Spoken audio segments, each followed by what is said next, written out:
Have you got your tea? Yep, got my tea ready. That's the important thing. Always be ready for tea. Now let's talk about Forrest Gump. Forrest Gump is one of the most successful movies ever made, and it earned enough Oscars to haunt Leonardo DiCaprio's dreams until the end of time. Hailed for its numerous and extensive special effects, quite fittingly, the best special effects in the movie is the one nobody really noticed. And of course, talking about the first scene in the movie, you know, the one with the really heavy-handed feather metaphor. Yeah, so there might be some people who've not seen the film or seen that scene. Yeah, so in which case, here is a clip.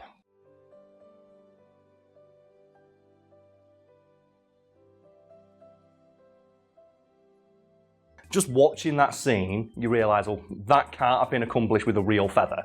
Because how the fuck would you follow a feather flying through the air with a camera and keep it steady? It's like you've done a lot of filming work. You've like tried. Yeah. How hard is it to film someone who's moving? If I just like threw a baseball through the air, how hard would that be to, like, you know, follow with a camera, keeping it in focus? And then then the baseball did a few loop-the-loops as well. You're constantly having to make sure your camera's steady, you're in the shot, you're in focus.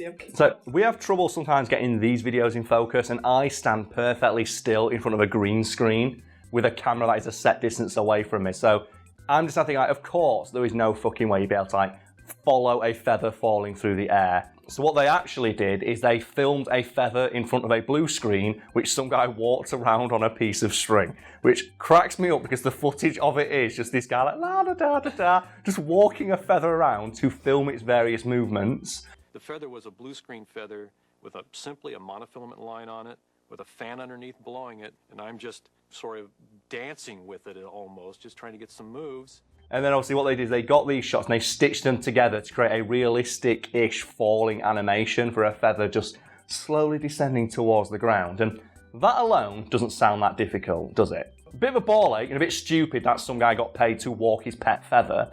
So let's just like make it a little bit more difficult. Because if you remember that scene, Nisha, you might recall that the feather goes past a car window.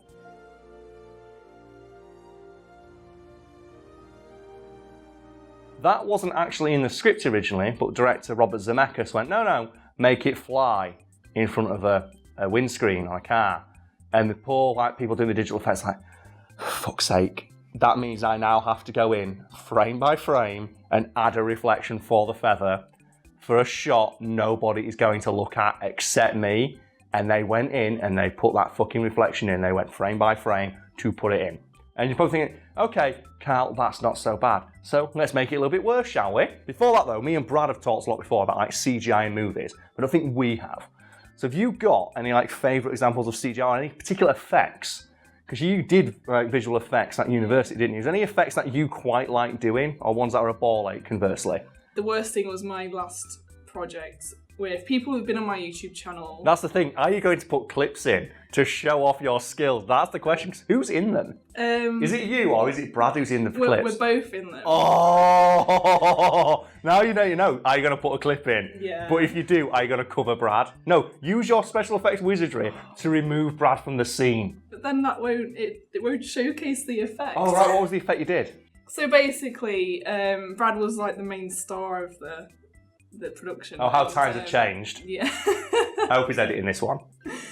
But the concept is like he finds a watch and then Bernard's watch. It's like Bernard's watch. It's Bernard's watch. I knew what it was Bernard's immediately. watch. Yeah, and he gets isolated from time, but he's like normal speed and everyone else around him is either still, slow or fast.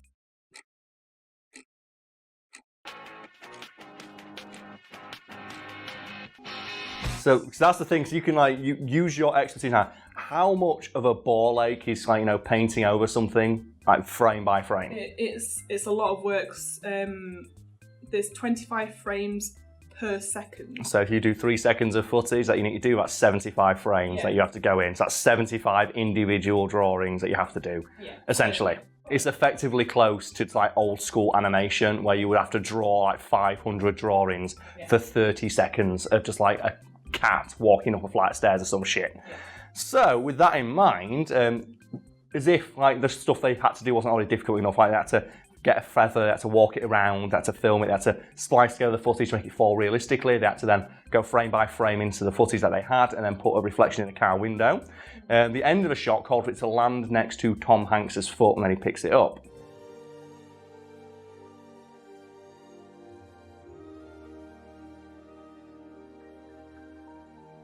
So what they did is they just glued a feather to his shoe. And the thing is, for the shots until the actual CGI feather landed and lined up with that one, they had to go in and they had to paint over, frame by frame, every shot featuring the feather, which, you know, is fluffy. For every frame in which the feather was visible against Tom Hanks's, like, or Forrest Gump's dirty shoe, which makes it even worse. It wasn't even a plain colour. It was like all various specks of dirt and wear and tear, which they had to paint over so you couldn't see the feather until the CGI feather landed. The only way to do that was to actually have a real feather stuck to his shoe, so it's always in the shot until we paint it out. How much happier that you've got to edit these videos? A static shot with no changes whatsoever. I think for one day we should start adding like pans, just randomly, just really flex to see. Like, the production value just goes up when we get like a steady cam and it's me walking and then I just get hit by a car or some shit because I'm an idiot. One thing I always wanted to try, I could never master, was the dolly zoom. Dolly zoom, oh man. Yeah, where you like zoom in and move the camera backwards at the same time. The thing is that after Spielberg shot in, like the most famous one of all time, we can put the clip in, is the one in Jaws. It's such an arresting image. You're drawn straight into it. And I can imagine that is a ball ache. You have to zoom out and zoom in. Is it the camera equivalent like rubbing your belly and patting your head? Yeah, or patting your belly? Kind of, yeah. I can't do it. I'm so bad at it. Yeah, I think it's what I remember. We tried it at uni and just failed. And that's why Steven Spielberg gets paid the big bucks, I suppose, because that shit's hard.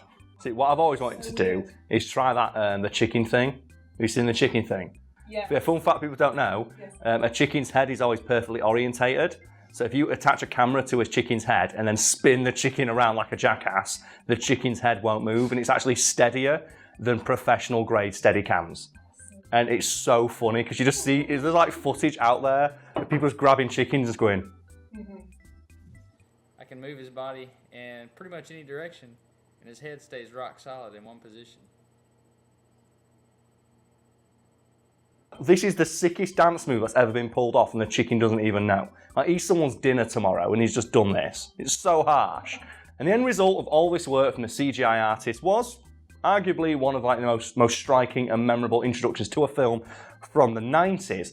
The problem was though, they may have worked a little bit too hard because nobody really knows that that's a special effect. And I'm gonna guess there's some people out there who just thought that they dropped a feather, followed it with a camera and nailed that shit on the first take. What cracks me up most about this feather scene though is that it's regarded as the most difficult visual effect to accomplish in the entire movie, and it looks so simple. Like, this is a movie where they like have Tom Hanks and they edit him into old footage of like JFK, and they have like giant explosions like in the Vietnam scene where they basically blow up half a fucking forest, and like, no, this little feather just painting over this little feather or putting like a little feather in a windscreen, most difficult shot in the movie. That's fucking awesome. Because we've talked about it on the channel before, and I think it's the first video we ever did that went viral, and it's the hardest shot in Hot Fuzz is when they're sat watching TV because they had to go out and get the rights from every single person who appeared on screen, including the stuntman who was wearing a mask and you only see the back of his head. So in that vein, are any little things using your experience, like, you know, doing this kind of shit, that is more difficult than it may appear at first glance? Because you used to edit music videos, right? Or you still do. Like, how much of a ball ache is it syncing up drumming in a music video? I did a music video in my third year, and they played it live in a green screen studio. Okay. Which is fine. That so was the ideal setup, the king setup, I'm going to add. It was all around green screen. That was fine. We should get one of those. That sounds way better than the shit we've got right now. Basically paint the walls green. I can do that if I want to, but I like this green screen. It adds character. When it came to syncing the actual footage to the recorded track, the drummer was playing it differently. No. Because even the singer said, we sometimes play it a bit different. We didn't always play it the same. And I was just like, well, that is not helpful for me. That's not... Oh, how did you get around that? Did you just have to like green screen him out? Oh, that's so harsh. I just tried to sync it as best as I could. It was it took a long time to edit. People, if they just go to my YouTube channel, it's There you go. scars. Plug your YouTube channel, do it. Go look at footage of Brad. Yeah, And that's then, the watch. And then comment just saying that Brad smells from Karl. People have already commented on that video saying, "Oh my god, it's Brad." Oh, fucking losers. God, get over it. It's got his Twitter's, LinkedIn, everything. They could just go look at a picture of it at any point. Oh, it reminds me, like, my friend is in a band, and whenever we'd watch, like, music videos, I would just sat at a house party, he'd get so annoyed, and he'd always point out when the music doesn't sync with what's on screen, because it really fucking annoyed him. And so now, if that happens again, I can play, dude, it's a lot harder than it looks. Trust me, I've spoke to someone who's done this shit. Every time I watch that video now, everything just looks out of sync to me. It annoys It you. just looks out of sync. And now you're directing potentially 100,000 people to go watch it. Go watch this out of sync video. Go watch this out of... Look at how well we've improved. Please tell me it was just Shrek in the background or something.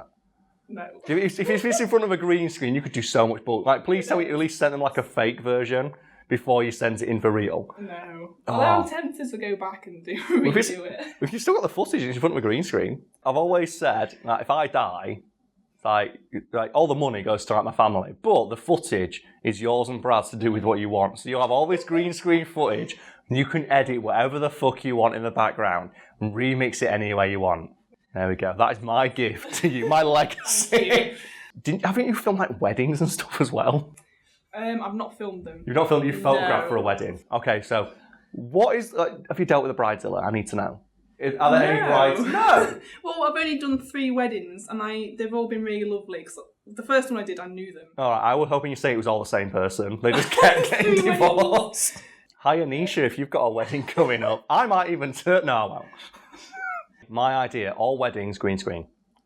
Just all churches, all registry offices, green screens everywhere. Because then, you know what? You can fix that shit in post. So and the best bit is, oh no, you end up breaking up with that person. I can now Photoshop it so you're kissing your new wife. Don't even have to pay for a new wedding. Do you ever get tempted though when you're editing them to Photoshop something stupid and just see if anyone notices?